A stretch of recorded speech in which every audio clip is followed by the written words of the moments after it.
Hello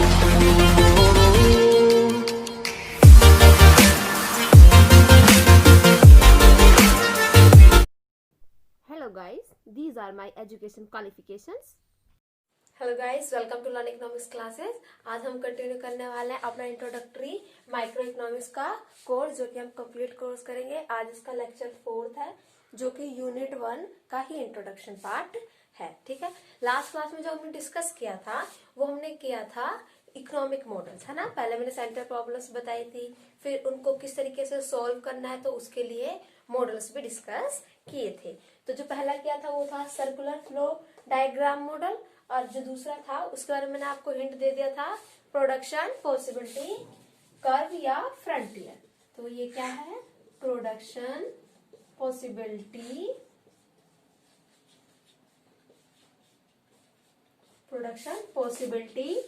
curve. ठीक है, production possibility curve, इसके बारे में बताएंगे। तो आज हम इसी के ऊपर कंप्लीट डिस्कशन करने वाले हैं। Okay, let's start.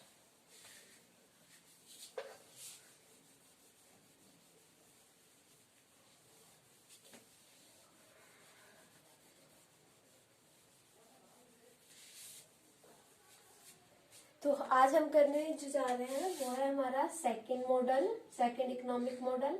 इसका नाम क्या है, प्रोडक्शन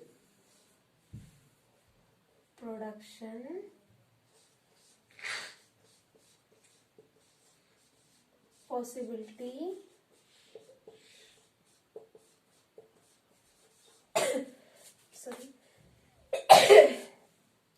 फ्रंटियर, या फिर इसको प्रोडक्शन पॉसिबिलिटी कर्व। इसके काफी सारे नाम होते हैं, प्रोडक्शन पॉसिबिलिटी कर्व, प्रोडक्शन, और इसको कहते हैं एक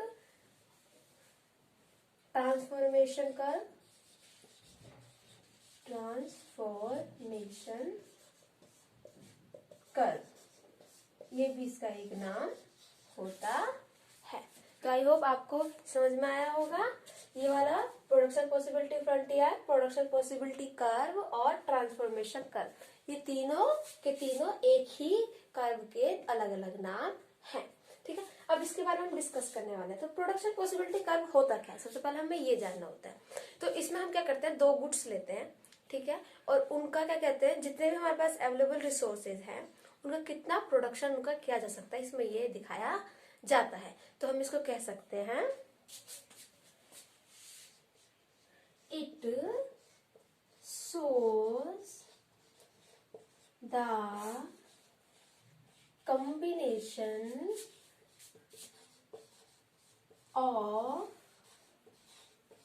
two goods। मैंने बताया ना, दो गुड्स के बारे में बात करते हैं तो two goods. It shows the combination of two goods that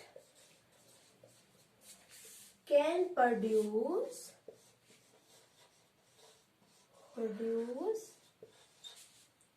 from the available resources, है ना। तो जितने भी हमारे पास रिसोर्सेज हैं उनसे ऐसे दो गुड्स कॉम्बिनेशन जो प्रोड्यूस किए जा सके। जैसे कि मेरे पास 24 आवर्स है, ठीक है, मैं 12 घंटे पढ़ा सकती हूँ और 12 घंटे सो सकती हूँ। मान लीजिए, ऐसा तो है नहीं, बाकी काम भी होता है। तो 12 घंटे में हमें क्या करूंगी कि मैंने उसको पढ़ाया बच्चों को, और 12 घंटे मैंने अपनी सोने में निकाले। तो ये 24 घंटे हो गए, मेरे पास टोटल अवेलेबल रिसोर्सेज 24 घंटे ही थे। बट सपोज अगर मैं 14 घंटे बच्चों को पढ़ाऊं तो मेरे सोने के लिए कितने घंटे रह जाएंगे, सिर्फ 10 घंटे, है ना। और अगर मैं 12 से 14 घंटे सोती हूँ तो पढ़ाऊंगी कितने, 10 घंटे। तो मैंने क्या किया, उनके रिसोर्सेज को एलोकेट किया। चलो सपोज ये करते हैं, एक और तरीके समझाती हूँ एग्जाम्पल के थ्रू। तो ये एक कर्व है, ठीक है, आपके पास 1000 आदमी है, ठीक है, जो कि कपड़ा भी प्रोड्यूस कर सकते हैं और जो कि खेतों में भी काम कर सकते हैं। ठीक है, खेत में काम कर रहे हैं तो क्या बना रहे, गेहूं, अनाज, और यहाँ पे कपड़ा बना रहे हैं। ठीक है, अब ये जो कपड़ा है, कपड़ा किसे बना रहे हैं, थाउजेंड्स ऑफ क्वांटिटीज में, और वीट किस में बना रहे हैं, lakhs of ton, lakh ton.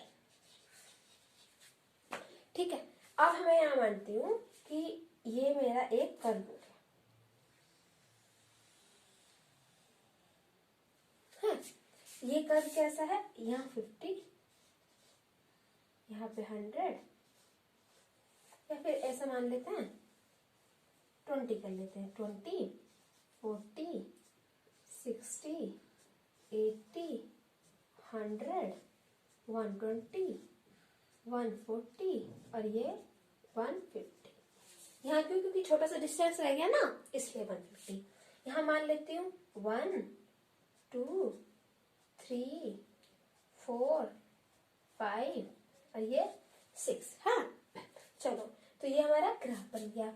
अब जब अगर मैं सारे के सारे अपने 1000 आदमी किसमें लगा दिए, मैंने वीट प्रोडक्शन में लगा दिए, तो वीट प्रोडक्शन में क्या होगा, वो सारे के सारे सिर्फ 150 के लैक्स ऑफ टन प्रोड्यूस करेंगे, किसका, गेहूं का, है ना। बट अगर मैंने सारे के सारे 1000 के 1000 आदमी कहाँ लगा दिए, अपने क्लॉथ प्रोडक्शन में लगा दिए, तो ये क्या करेंगे, ये 6000 ऑफ लोब या फिर मीटर मान लो आप कपड़ा प्रोड्यूस कर देंगे। तो यानी कि हमारे रिसोर्सेज को, ये क्या है, ये हमारे रिसोर्सेज को दिखाने वाली लाइन है, और इसमें हम अपने रिसोर्सेज को कैसे बांट के इन दोनों गुड्स का कितना प्रोडक्शन कर सकते हैं, वो ही हमारी क्या कहलाती है, प्रोडक्शन पॉसिबिलिटी फ्रंटियर। इसमें अगर मैं अपने कुछ आदमी तो क्लॉथ के प्रोडक्शन में लगा दूं और कुछ आदमी वीट प्रोडक्शन में लगा दूं, तो इससे क्या होगा, मानो यहाँ पे मैं हूं, तो जब मैं 1000 लोब्स जो बना रही हूँ, वो कपड़े का बना रही हूँ, तो मेरे पास कितने, 140 के आसपास। तो यानी कि जब मैं एक यूनिट क्लॉथ की बना रही हूँ, तो वीट की मेरी कितनी बन रही है, 140 यूनिट। समझ में आया, इसमें कोई दिक्कत तो नहीं, वेरी गुड। ऐसे ही अगर यहाँ 2 यूनिट बनाने लगूं, तो 2 यूनिट में कितनी हो जाएगी, 2 यूनिट में सपोज यहाँ पे है ना, तो ये क्या जाएगी, 2 के साथ 130 है ना। जब 3 बनाऊंगी तो 3 के साथ क्या हो जाएगी, ये 90 है, तो 3 के साथ 90। तो आप देख रहे हैं जैसे जैसे कि मैं इसका प्रोडक्शन बढ़ा रही हूँ, मेरा इसका प्रोडक्शन मुझे कम करना पड़ रहा है। क्यों, क्योंकि जो मेरे रिसोर्सेज हैं वो मुझे डिवाइड करने पड़ रहे हैं अपने वीट और क्लॉथ की प्रोडक्शन के लिए।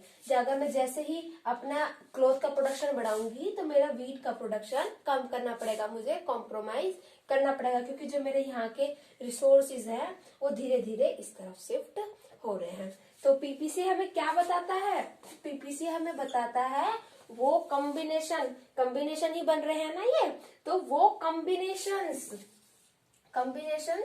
ऑफ 2 गुड्स, 2 ही गुड्स है ना, एक वाई एक्सिस पे वीट है और एक्स एक्सिस पे क्लॉथ है। तो combination of 2 goods that can produce from the available resources. Available resources क्या है, मेरे 1000 ऑफ लेबर है। तो अब आपको समझ में आ गया कि पीपीसी क्या होता है, ठीक है।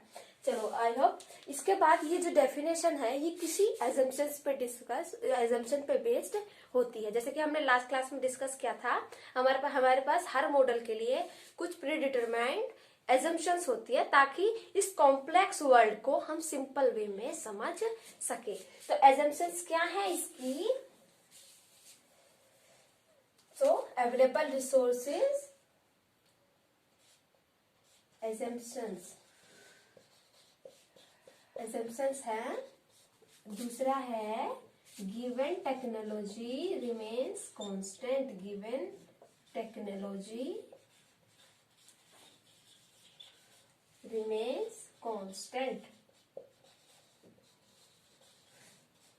यानी कि जो हमें तकनीकी दी हुई है या फिर जो हमें टेक्नोलॉजी गिवन है वो कांस्टेंट होनी चाहिए। अब एक सपोज करता है, अगर एक किसान है, उसके पास हल है, वो हल से उसके अपने खेत की प्लफिंग कर रहा है या फिर जुताई कर रहा है, तो वो क्या है, उसके 5 दिन लगते हैं उस खेत को काम करने में।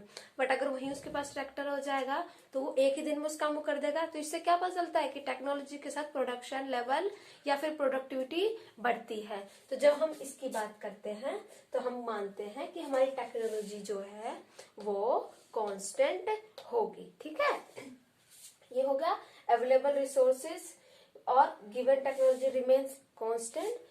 अवेलेबल रिसोर्सेज भी कांस्टेंट होने चाहिए, है ना। तो ये बढ़ने नहीं चाहिए, रिमेन्स कांस्टेंट। और थर्ड क्या है इसकी, थर्ड है कि जो भी रिसोर्सेज हैं, अब देखो यहाँ पे भी कोई पॉइंट होगा, वो भी तो इसी कॉम्बिनेशन से बन के आ रहा है। मान लो यहाँ पे क्या है 60 और 1.5 यूनिट है। हाँ, तो 1.5 यूनिट और 60 यूनिट ये भी इसका एक प्रोडक्शन है। बट ये क्या है, ये अंडर प्रोडक्शन है। ये पीपीसी का जो एफिशिएंट लेवल है उसका इस्तेमाल नहीं कर रहा। यहाँ पे क्या हो रहा होगा, यहाँ पे 1000 लेवल थी ना, तो 1000 में से सिर्फ और सिर्फ 500 का या फिर 600 का ही इस्तेमाल वो कर रहा है। तो इससे क्या हो रहा है, ये अपने रिसोर्सेज को प्रॉपर यूटिलाइज नहीं कर रहा, proper utilisation of the resources नहीं हो रहा। तो हमारी थर्ड असम्पशन क्या है कि हमारे जो गिवन रिसोर्सेज हैं वो फुली और एफिशिएंटली यूटिलाइज होने चाहिए। तो given resources are fully and efficiently क्यों कह रहे हैं, क्योंकि ऐसा भी होता है ना कि 1000 आदमी काम तो कर रहे हैं पर उनमें से कि 500 तो ऐसे ही घूम रहे हैं आगे पीछे, कुछ अपने बातें साथें कर रहे हैं। तो क्या है, वो इस्तेमाल तो हो रहे हैं रिसोर्सेज बट वो उनका यूटिलाइजेशन एफिशिएंट नहीं है, वो अपने काम को अच्छे से नहीं कर रहे। तो हम क्या मानते हैं जब पीपीसी कर्व बनाते हैं कि हमारे जो रिसोर्सेज हैं वो पूरी तरीके से और एफिशिएंटली, अच्छी तरीके से भी, पूरी तरीके से भी और अच्छी तरीके से भी यूटिलाइज हो रहा है। Resources are fully and efficiently utilised. ठीक है, तो ये 3 एजम्पशंस पे मान के ही हमारे पीपीसी के कर्व की डेफिनेशन कंप्लीट होती है। तो ये क्या कहती है, production possibility curve shows it shows the combination of two goods that can produce from the available resources which remains constant and with the given technology which also remains constant and all the resources are fully and completely utilized। तो इसके सारे के सारे आपको notes मिल जाएंगे Telegram group में ही हमारे, आप टेंशन मत कीजिए। और इस वीडियो को साथ के हम क्वेश्चंस भी अपनी प्रीवियस ईयर वाली सीरीज में डिस्कस करते रहेंगे, जिससे कि आपको आपके क्वेश्चन आंसर्स भी मिलते रहेंगे, आपको नोट्स भी मिल रहे हैं और आपको वीडियो के थ्रू समझाया भी जा रहा है। तो ये कंप्लीट पैकेज है आपके लिए। तो अगर आपको वीडियो लाइक लगती है तो लाइक जरूर कर दीजिएगा और मेरे चैनल को सब्सक्राइब भी करते रहिए ताकि आपको अगली जब भी वीडियो आए तो आपको उसकी नोटिफिकेशन मिल जाए और बेल आइकन को प्रेस कर दीजिएगा। ठीक है, और वीडियो हमारे नोट्स कहाँ मिलते हैं, टेलीग्राम के ग्रुप पे, उसका लिंक भी आपको डिस्क्रिप्शन पे होगा। तो given resources are fully and efficiently utilise. तो यहाँ तक हमारी इसकी डेफिनेशन पार्ट खत्म होता है। अब इसमें क्या होता है, अलग अलग तरीके से वेरिएशन भी आते हैं, तो उसके बारे में डिस्कस कर लेते हैं। अब हमने ये हमारे पास 3 assumptions आई थी ना। पहला क्या था, गिवन रिसोर्सेज रिमेन्स कांस्टेंट, और दूसरा क्या था, टेक्नोलॉजी रिमेन्स कांस्टेंट, और तीसरा क्या था कि जो हमारे रिसोर्सेज है वो एफिशिएंटली यूटिलाइज्ड हो रहे होंगे। तो अब हम इन्हीं एजम्पशंस को अगर हटाते हैं तो हमारे पीपीसी पे क्या फर्क पड़ेगा वो दिखाने की कोशिश करेंगे, है ना। तो चलो पहले हम टेक्नोलॉजी की बात कर लेते हैं। तो चलो अभी क्या होगा, इफ द टेक्नोलॉजी इंक्रीजेस, तो what happened if the given technology changes, तो change in technology,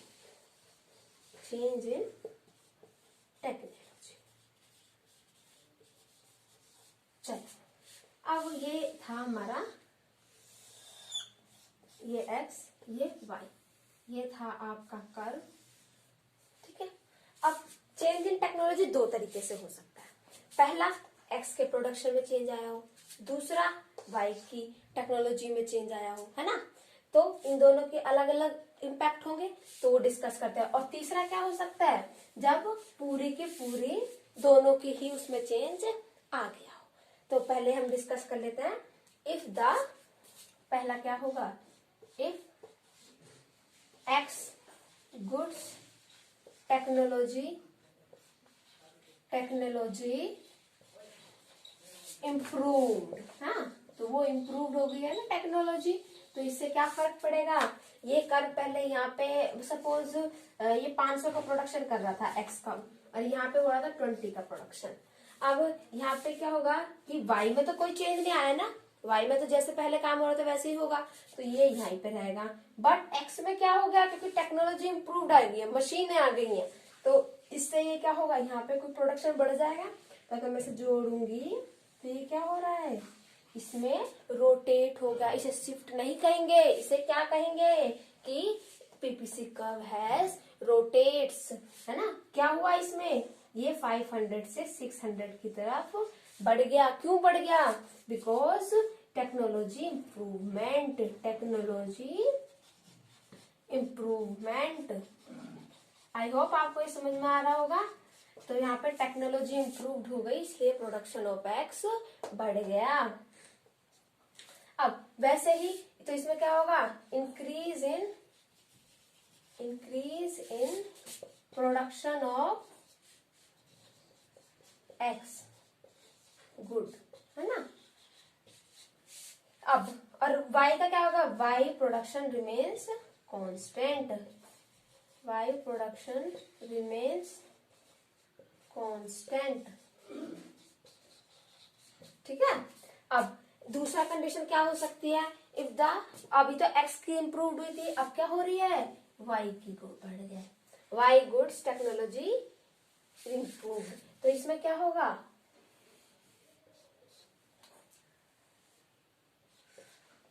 तो अभी क्या था, हमने देखा था y की टेक्नोलॉजी, सेकंड कंडीशन मान रही हूँ, है ना। तो सेकंड कंडीशन में क्या है कि y की टेक्नोलॉजी बढ़ गई। अगर y की टेक्नोलॉजी बढ़ गई है तो उससे क्या फर्क पड़ेगा कि अब y की बढ़ी है ना, तो x के में तो कोई चेंज नहीं आएगा। x तो पहले ही 500 था, अब भी 500 ही रहेगा।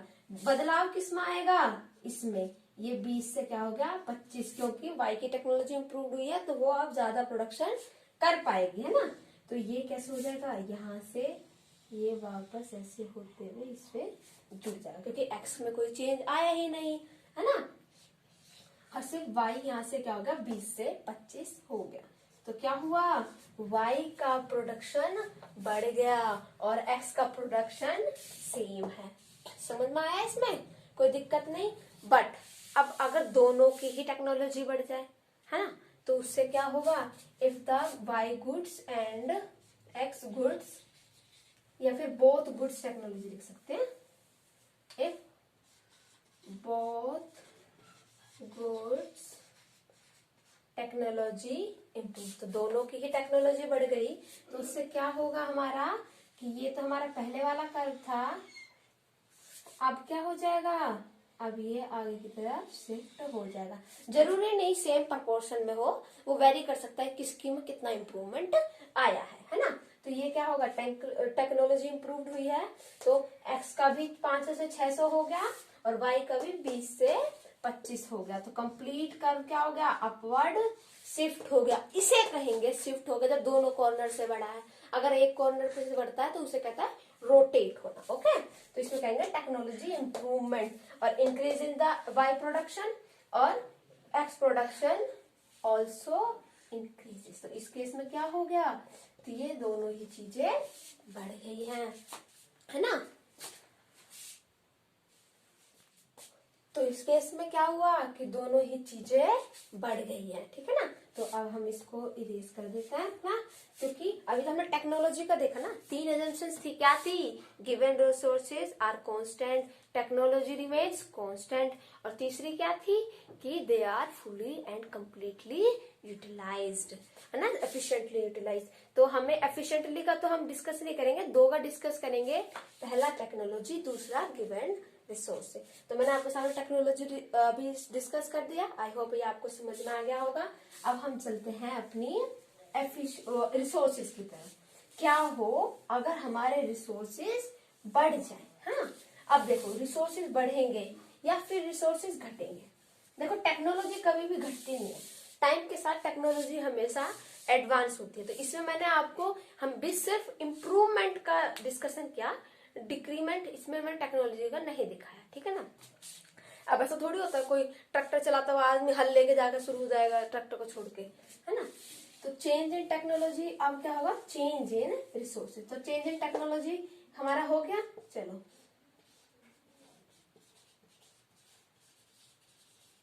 ये हो गया करेक्ट।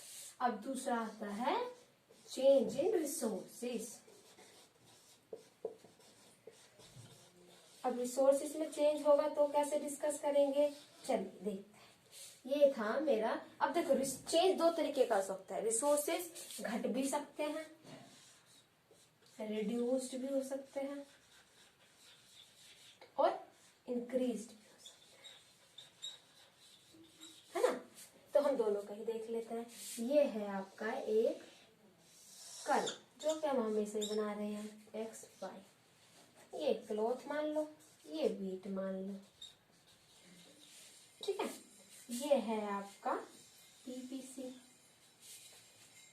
यहां पे देखेंगे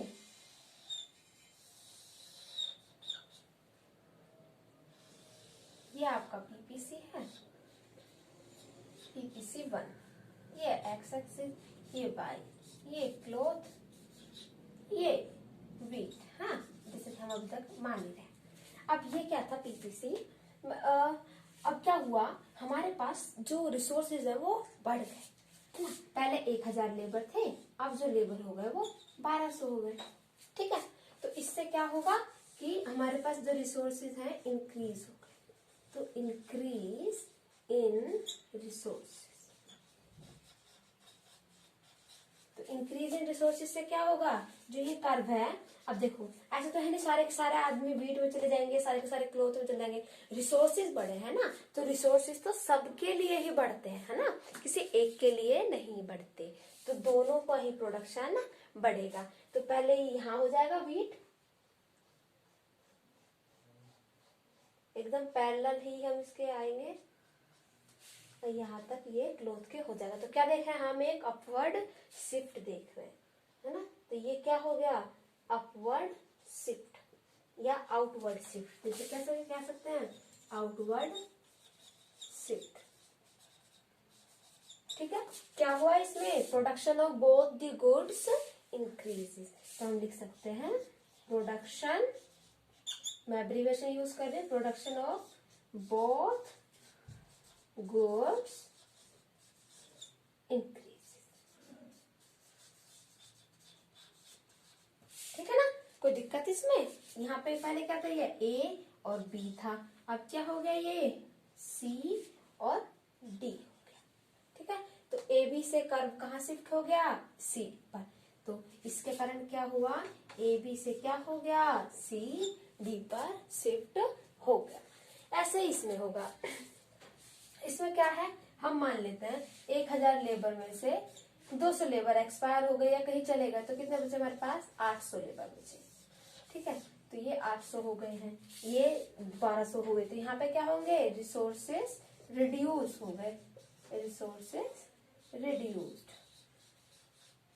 तो रिसोर्सेज रिड्यूस होंगे तो क्या होगा, वाई के जो लोग हैं, अब ऐसे थोड़ी सिर्फ क्लॉथ के ही लोग गए होंगे या फिर वीट के गए होंगे, दोनों के जा सकते हैं।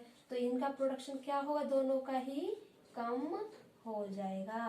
तो ये कहाँ पे शिफ्ट हो जाएगा, इनवर्ड शिफ्ट हो जाएगा। तो पहले क्या था, ए बी था, अब क्या हो गया, सी डी हो गया। पर इसमें क्या हुआ है, मूवमेंट इनवर्ड हुई है ना। तो हमारा प्रोडक्शन कम हुआ है, तो मूव्स इनवर्ड। तो पीपीसी कर्व मूव्स या फिर शिफ्ट्स इनवर्ड, शिफ्ट्स इनवर्ड। और production of both goods decreases, production of both goods decreases, है ना। दोनों का ही प्रोडक्शन लेवल डाउन आएगा। तो इसमें कोई दिक्कत, आई होप ये आपको समझ में आया होगा। मैंने हर एक पर्सपेक्टिव से इस्तेमाल किया है। जैसे कि कुछ कंपनी में एम्प्लॉयज है ना, एम्प्लॉयज अगर 1000 थे, अब वो अचानक से कम हो गए, तो प्रोडक्शन लेवल क्या हो जाएगा, डिक्रीज हो जाएगा है। अगर उनकी एफिशिएंसी बढ़ गई, लाइक कंपनी ने क्या करा, आपको एक ट्रेनिंग दी, स्किल दी, तो उससे क्या हो गया, इंसान की भी तो स्किल लेवल बढ़ता है, तो एक काइंड ऑफ टेक्नोलॉजी ही है ना उसके। तो वर्कर की टेक्नोलॉजी के कारण उसने स्किल सीखी, तो उनकी टेक्नोलॉजी अंडरस्टैंड करने की पावर बढ़ गई, तो उससे फिर हमारी चेंज इन टेक्नोलॉजी वाला कंसेप्ट आ जाएगा। रिसोर्सेस, अगर आदमी कम हो गए या आदमी ज्यादा हो गए, तो ये आउटवर्ड और इनवर्ड मूवमेंट हो जाएगा। तो पीपीसी 1 से एबी से कहाँ पे आ गए हम, पीपीसी 2 पर आ गए, है ना। कोई इसमें दिक्कत समझने की बात नहीं। एक छोटा सी बात और थी, अगर कोई पॉइंट इनवर्ड हो तो उसे क्या कहते हैं कि ये अटेनेबल है ना। हमारे कर्व के अंदर जितने भी पॉइंट होंगे ना, वो सब के सब कॉम्बिनेशन हम अपने इन इंसान लेबर से या फिर अपने अवेलेबल रिसोर्सेज से बना सकते हैं, है ना। बट इसके ऊपर वाले हम बना नहीं सकते जब तक कि हमारे रिसोर्सेज या फिर हमारे टेक्नोलॉजी ना बढ़े। तो ये पॉइंट कैसा है, एक अटेनेबल है, यानी कि इतना प्रोडक्शन में कर सकती हूँ। बट ये कैसा है, ये अंडर यूटिलाइजेशन है। अंडर यूटिलाइजेशन मतलब हम अपने रिसोर्सेज का कंप्लीट इस्तेमाल नहीं कर रहे। तो ये क्या है, ये पॉइंट जो अंदर होता है वो क्या होता है, अंडर यूटिलाइजेशन। जो पॉइंट इस कर्व पे होते हैं वो क्या होते हैं, फुली यूटिलाइजेशन। तो ये फुल यूटिलाइजेशन। और जो ये बाहर होगा अगर कोई पॉइंट बी, तो इसे क्या कहेंगे कि दिस इज अनअटेनेबल। ये प्रोडक्शन हम कर ही नहीं सकते इस वक्त, क्योंकि हमारे पास रिसोर्सेस और टेक्नोलॉजी इतनी नहीं है कि इसको हम अटेंड कर पाए। तो ऐसा जो पीपीसी कर्व से बाहर पॉइंट होता है उसे कहते हैं अनअटेनेबल। अनअटेनेबल। आई होप आपको ये सब चीजें समझ आ गई होंगी, है ना। चलो, तो अब हम इसका आगे बढ़ते हैं इसमें। तो अब इसकी कुछ प्रॉपर्टीज है हमारी पीपीसी कर्व की। अभी तक तो इतना ही था पीपीसी कर्व में। अब पीपीसी कर्व की कुछ प्रॉपर्टीज हैं। पीपीसी कर्व क्या है, अभी आप देख रहे हो ना, ये कैसा है, कॉनकेव है ना। तो एक प्रॉपर्टीज तो इसकी यही हो गई कि पीपीसी कर्व इज कॉनकेव।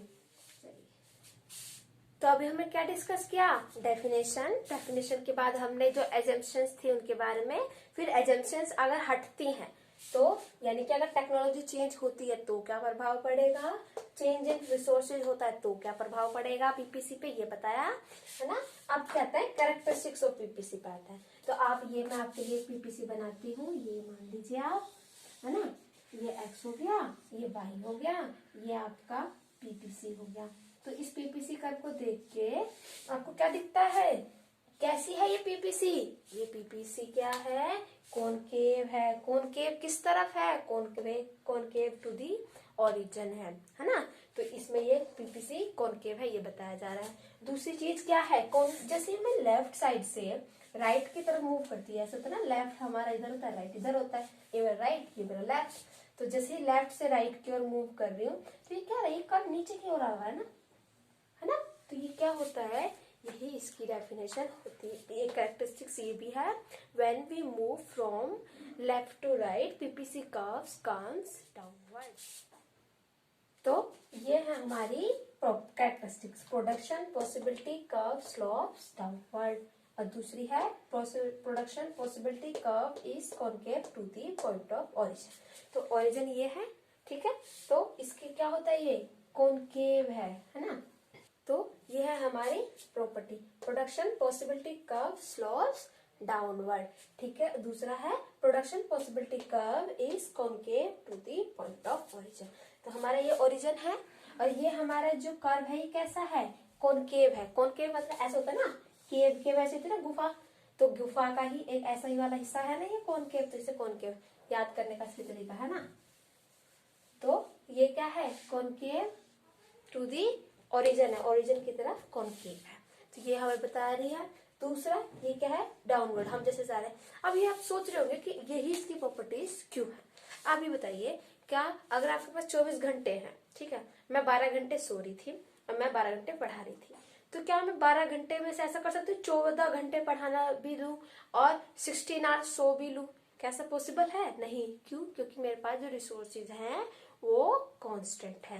मेरे पास 1000 लेबर थी, मैं 500 उससे क्लॉथ बनवा रही थी और 500 से मैं वीट प्रोडक्शन करवा रही थी।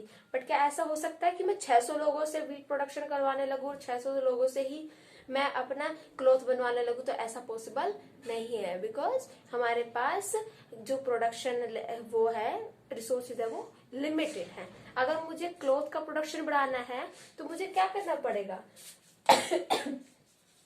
अगर क्लॉथ का बढ़ाना है तो वीट का प्रोडक्शन कम करना पड़ेगा।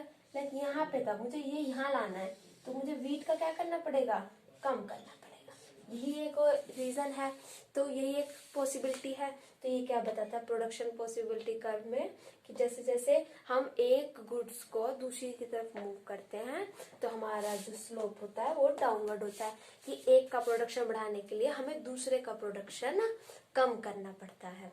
ठीक है, तो ये चीज हमारी हो गई प्रोडक्शन पॉसिबिलिटी कर्व्स डाउनवर्ड। तो ये तभी पॉसिबल है जब हम एक का प्रोडक्शन बढ़ाने के लिए दूसरे को कम करेंगे, तभी हमारा ये पॉसिबल हो पाएगा कि दूसरे का प्रोडक्शन बढ़ पाए।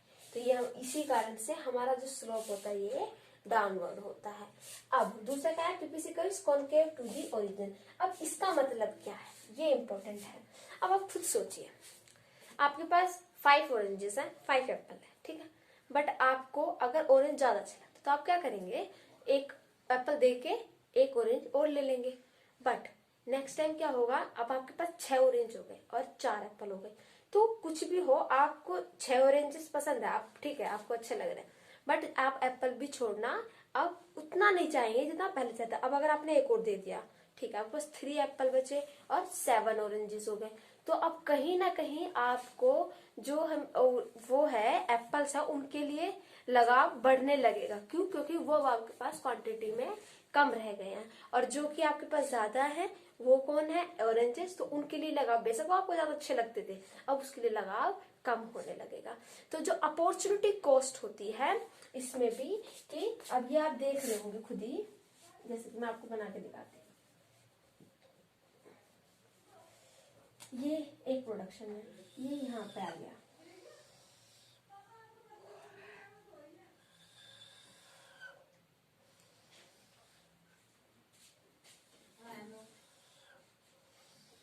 तो आप यहाँ पे देख रहे होंगे कि सेम लेवल y का हमें घटाने के लिए मुझे अब जो मैं x क्लोथ्स का है वो क्या मिल रहा है?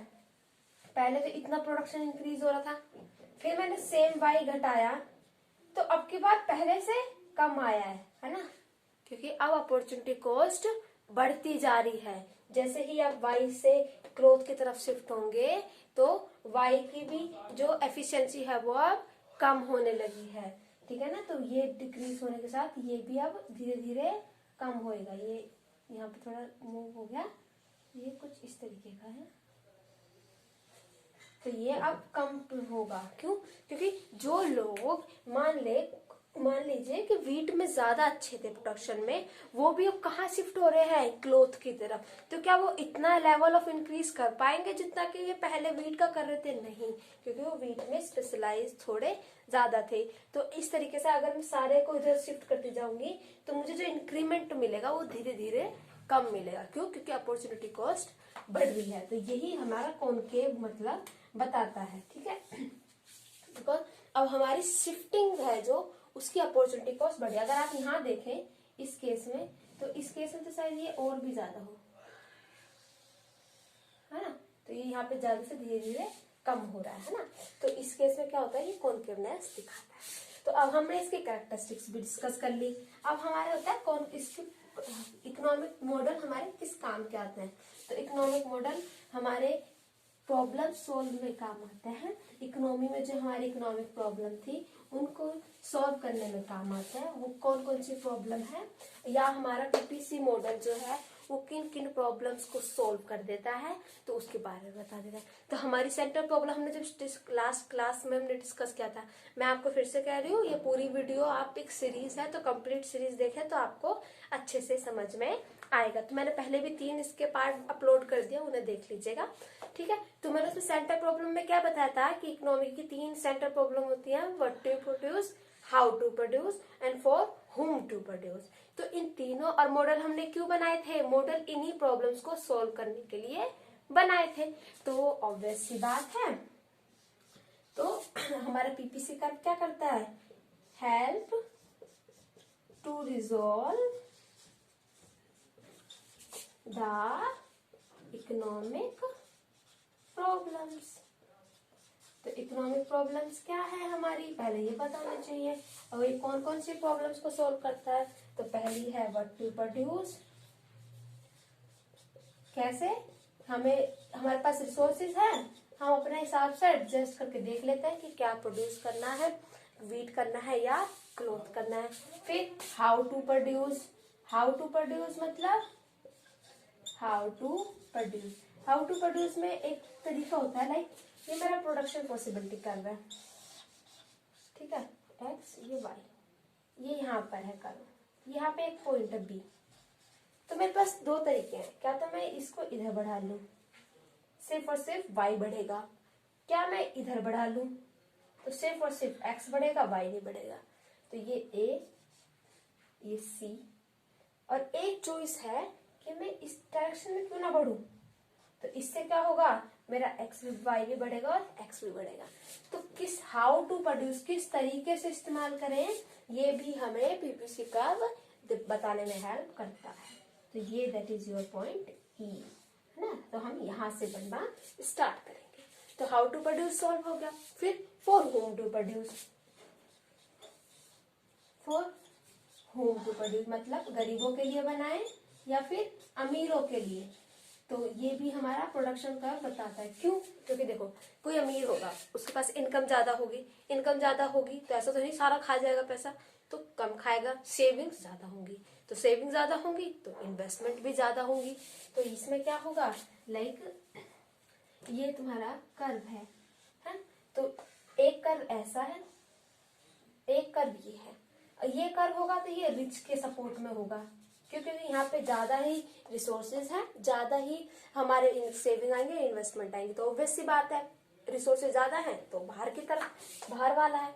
अब कुछ एक होता है कि अगर सरकार सारा पैसा थोड़ा थोड़ा करके गरीबों में भी बांटती है ताकि सबका लेवल ऑफ स्टैंडर्ड बढ़ जाए, तो उसमें क्या होगा, वो कैसा कर होगा, यहाँ क्योंकि गवर्नमेंट इस टाइम प्रोडक्शन बढ़ाने में नहीं, लोगों के लिविंग स्टैंडर्ड और बराबरी लाने में ज्यादा इस्तेमाल कर रही है। तो ये कैसा कर्व होगा, ये पुअर के लिए होगा, जहाँ पे हमारे पास रिसोर्सेज कम है और जो रिसोर्सेज हैं भी तो वो बराबर तौर पे इक्विटी को मेंटेन करने में इस्तेमाल हो रहे हैं, है ना। तो फोर्थ हमारी क्या है, फुलर यूटिलाइजेशन ऑफ रिसोर्सेज। तो फुलर यूटिलाइजेशन का मतलब क्या होता है कि जो भी रिसोर्सेज है उसको अच्छी तरीके से इस्तेमाल किया जा सके। लाइक अगर मैं यहाँ पे प्रोडक्शन कर रही हूँ, है ना, ये हटा दीजिए, यहाँ प्रोडक्शन कर रही हूँ तो यानी कि मैं अंडर यूटिलाइज हूँ ना, फुली तरीके से अपना प्रोडक्शन या अपने रिसोर्सेज का इस्तेमाल नहीं कर रही। तो इसके ये क्या कहता है कि आप फुली यूटिलाइजेशन करो, आप यहाँ पे आओ, ये है आपका पीपीसी, है ना, तो आपको इस पे प्रोडक्शन करनी है। तो इसका मतलब मैं अपना फुल यूटिलाइजेशन कर पाऊंगी अपने रिसोर्सेज का, अगर मेरे पास पीपीसी मॉडल के अकॉर्डिंग समझ पाए। फिर फिफ्थ प्रॉब्लम होती है हमारी ग्रोथ ऑफ रिसोर्सेज। तो ग्रोथ ऑफ रिसोर्सेज क्या कहती है कि अगर देखो हमारी गवर्नमेंट ने स्टार्ट किया ना, स्किल इंडिया प्रोग्राम कर रखा है ना, तो उसमें क्या होता है कि हर लोगों को स्किल्स दी जाती हैं। अब अगर स्किल्स दी जाएंगी तो ऑब्वियस सी बात है कि मैं अभी 5 यूनिट बना पा रही थी किसी कपड़े की, बट अब मुझे गवर्नमेंट ने सिखाया प्लान के थ्रू कि कैसे कैसे हम अपनी स्किल्स को बढ़ा सकते हैं, या हमारी कंपनी ने ऐसा सेटअप किया है कि हम अपने स्किल्स को बढ़ा पाए। तो इससे क्या होगी, मेरी ग्रोथ हो गई ना, ग्रोथ रिसोर्सेज हुआ, तो इससे भी क्या होगा, हमारा प्रोडक्शन लेवल बढ़ जाएगा, है ना। तो यही हमारा ग्रोथ ऑफ रिसोर्सेज कहता है कि अगर रिसोर्सेज की ग्रोथ होती है तो कैसे करनी है ताकि हमारी जो इकोनॉमिक की प्रॉब्लम है प्रोडक्शन से रिलेटेड वो सब सॉल्व हो जाए। तो आई होप ये आज लेक्चर यहीं खत्म होता है। पीपीसी का इससे डिटेल वीडियो आपको कहीं नहीं मिलेगा। अच्छे से मैंने हर एक पॉइंट को इसमें डिस्कस किया है, तो आपको ये समझ में आया होगा। अगर आपको अच्छा लगा तो आप लाइक एंड सब्सक्राइब करिए और मेरे चैनल को ज्वाइन करके बेल आइकन भी दबा दीजिए। और अब आपको इसकी सारे नोट्स प्रॉपर तरीके से लिखे हुए टेलीग्राम पे जरूर मिल जाएंगे, तो वहां से इसे डाउनलोड कर लीजिएगा। And thank you.